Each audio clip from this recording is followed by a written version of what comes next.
Kemarin Pak Prabowo akhirnya mengadakan reshuffle kabinet. Ya, gampangnya ganti menteri lah. Nah, salah satu yang kena adalah Menteri Koperasi kita, mantan Menteri Kominfo, Bapak Budiari.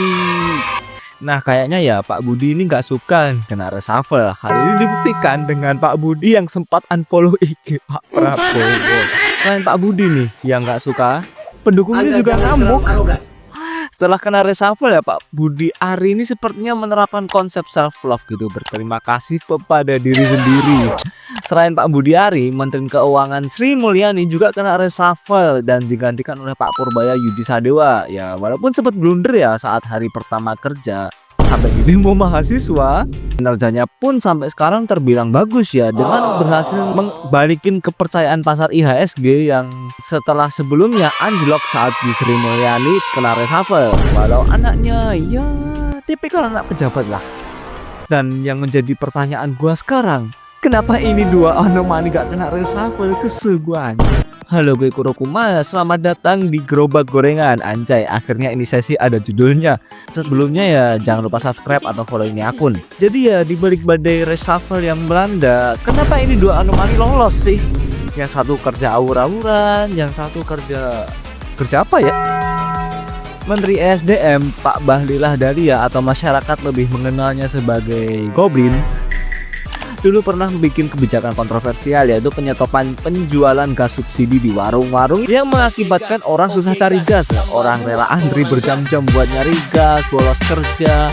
Kabarnya dulu ada yang sampai meninggal. Dan kenapa bisa jadi masalah? Karena kebijakan ini dadakan banget, jir, udah kayak tahu bulat, yang tentu ya membuat kekacauan di tengah masyarakat. Ini orang ngadi-ngadi lagi nih bikin kebijakan impor satu pintu. Gimana tuh? Nah, singkatnya SPBU swasta yang selama ini impor secara langsung nih dipaksa buat impor lewat Pertamina gitu, pakai standar Pertamina. Lah, kok lawak? Masih agak anget juga gorengan kemarin ya, yang pas Pertamina terbukti melakukan blending bahan bakar ya, gampangnya ngoplos gitu, Pertamax sama Pertalite. Itu juga yang bikin masyarakat kecewa dan sebagian berpindah ke SPBU swasta yang secara kualitas lebih bagus. Ya gue sendiri masih pakai Pertamina sih karena belum banyak SPBU swasta di sini, jir. Nah, tapi bukannya berbenah, Pertamina melalui pemerintah malah duduk main monopoli gitu loh. Akibatnya ya banyak pegawai SPBU swasta yang sekarang beralih profesi jadi penjual kopi di depan SPBU mereka.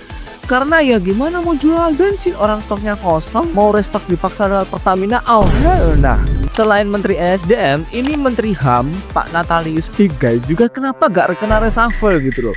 Banyak orang yang mengharapkan Bapak kena reshuffle karena ya Universitas HAM, masalah kasus HAM demo kemarin yang mana Bapak bilang PBB telat ngurusin.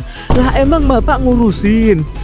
Kelihatan aja kakak anjir. Terus sekarang bilang kalau beberapa orang yang hilang pasca demo kemarin itu ngumpet karena takut. Pak, orang mana yang ngumpet habis demo sampai 3 minggu Pak? Buronan kah? Ini orang kayaknya kebanyakan berkutub dah. Satu-satunya yang mungkin gue setuju sama Bapak adalah bikin lapangan demokrasi. Enggak